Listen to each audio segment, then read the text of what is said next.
Hindi na lamang ito simpleng winning streak. Hindi na lamang ito panandaliang ingay. At lalong hindi na ito basta kuwento ng isang promising young player. Mga kababayan, tila nagsisimula na ang tinatawag nating Alexandra de Era Ayala. Isang bagong yugto kung saan ang isang Pinay ay hindi na lamang nakikisabay sa pinakamalalaking pangalan ng women's tennis, kundi siya na mismo ang hinahabol, pinag-uusapan at inabangan ng buong mundo. Matapos ang makasaysayang championship run sa Washington, umakyat si Alex sa career high world number 20 at naging unang Filipina na nakapasok sa WTA Top 20. Hindi ordinaryo ang dinaanan niya patungo sa titulo. Tinalo niya sina Olympic champion Zheng Qinwen, defending Washington champion Leylah Fernandez, Elina Svitolina, four-time Grand Slam champion Naomi Osaka, at world number 3 Jessica Pegula. Sa final, bumangon siya mula sa pagkatalo sa unang set at tinapos ang laban sa napakalakas na 6-0 deciding set. As nakakagulat ang epekto sa labas ng court. Sinabi ng Washington Tournament Director na umaabot sa 80% o higit pa ng ticket inquiries ang tungkol sa schedule ni Alex. Maging si Pegula ay humanga sa Filipino crowd at sinabing nakatutulong ang mga taga-suporta ni Alex sa pagpapalago ng tennis sa buong mundo. Ngayon sa Toronto, sold out ang night session ng kanyang opening singles match habang nakatakda rin siyang makipagtambal muli sa tennis legend na si Venus Williams. Ng bagong tennis rockstar? Sa resulta, ranking, crowd power at global attention, hindi na ito puro hype. Ito na ang Ayala phenomenon. May malaking pagkakaiba ang isang player na sikat dahil sa social media at isang player na ang kasikatan ay pinapatibay mismo ng resulta.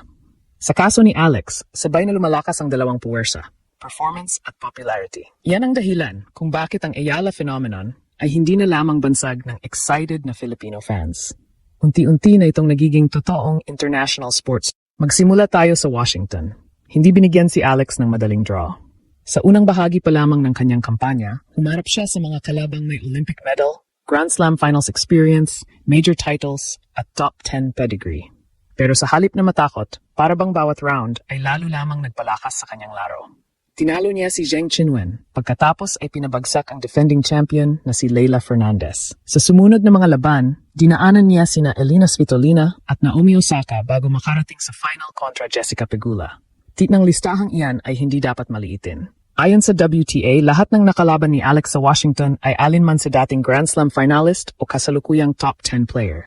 Tinalo rin niya ang top 3 seeds ng tournament. Isang bagay na huling nagawa sa isang WTA title run ni Barbora Krejcikova sa Dubai noong 2023. Ibig sabihin, hindi siya sinuwerte lamang sa draw.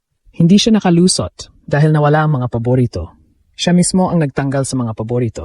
Championship match, ipinakita ni Alex ang katangiang naghihiwalay sa magaling na player at tunay na champion. Ang kakayahang mag-adjust habang nasa gitna ng pressure.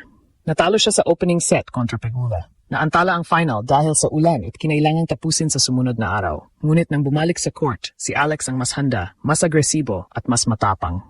Nakuha niya ang second set, 6-4 bago tuluyang dominahin ang deciding set, 6-0.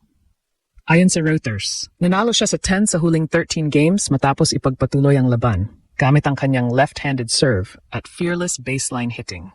Sabihin ng WTA na hindi na siya simpleng breakout star, kundi isang force to be reckoned with. Hindi iyon gawa-gawang papuri. May ebidensya, may trophy, may ranking, may mga pangalan ng champions na bumagsak sa kanyang harapan. Ington title ang unang WTA Tour Level Singles Championship ni Alex at ang unang ganitong titulo para sa isang player mula sa Pilipinas. Dahil dito, umakyat siya ng 8 puwesto patungong world number 20. Ang pinakamataas niyang ranking at unang top 20 ranking ng isang Filipina. Mayroon na rin siyang 7 top 10 victories ngayong 2026 season, tabla sa pinakamarami sa tour kasama sina Elena Rybakina at Elina Svitolina.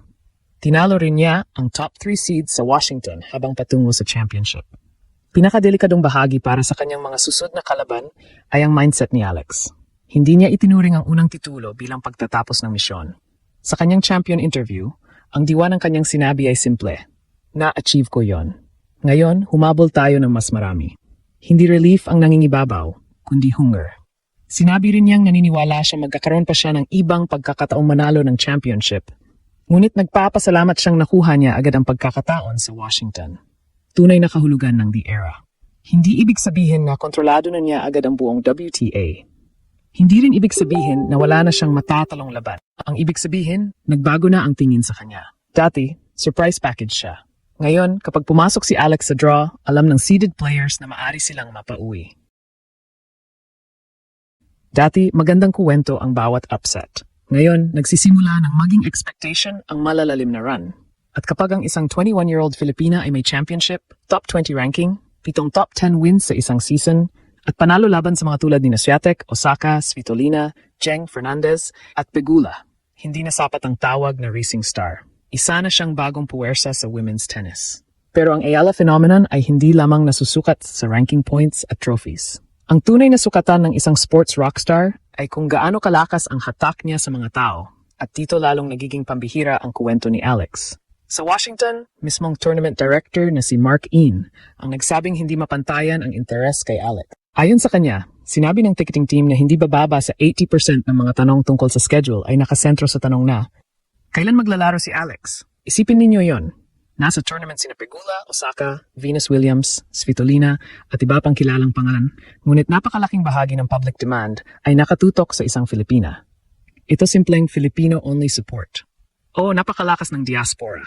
Sa bawat tournament, may mga bandila ng Pilipinas, may mga sigaw ng Alex, at may mga kabayang naglalakbay para makita siya. Pero kapag ang home favorite na si Jessica Pegula mismo ang nagsabing ang Filipino fans ay tumutulong sa pagpapalago ng tennis sa buong mundo, ibang level na iyon. Ibig sabihin, napapansin na ng international tennis community na ang dala ni Alex ay hindi lang personal fanbase. Nagdadala siya ng bagong audience sa sport. Ang dahilan kung bakit malakas ang dating ng mga post ng WTA pagkatapos ng Washington. Ipinakita ng official tour accounts ang championship celebration, ang pasasalamat niya sa Filipino community, at ang historical significance ng kanyang tagumpay. Sa latest WTA review, tinawag siyang Star of the Week at inilarawan ang kanyang title bilang sandaling naging undeniable ang kanyang pag-akyat sa upper echelon ng sport. Hindi na raw siya basta breakout star. Isa na siyang player na kailangang seryosohin ng buong tour. G naman sa Toronto, hindi humupa ang momentum. Ang kanyang opening singles match sa night session ay sold out. At sa August 6, nakatakda siyang makipagtambal muli kay Venus Williams sa center court night session laban kina Lyudmila Samsonova at Miyu Kato. Sinabi ng Toronto Tournament Director na patuloy na tumataas ang popularity at level of play ni Alex at inaasahan nilang magiging espesyal na sandali ang pagtatambal ng isang legend at ng newest WTA champion. Gas ng simbolismong ito. Si Venus Williams ay isa sa mga mukha ng modern women's tennis, isang 7-time Grand Slam singles champion na tumulong magbukas ng pinto para sa susunod na henerasyon. Ngayon, katabi niya sa court ang isang Filipina na gumagawa rin ng sariling kasaysayan. Mang ito, doubles partnership. Para itong pagpasa ng spotlight mula sa isang global icon patungo sa isang bagong star na handang gumawa ng sariling era.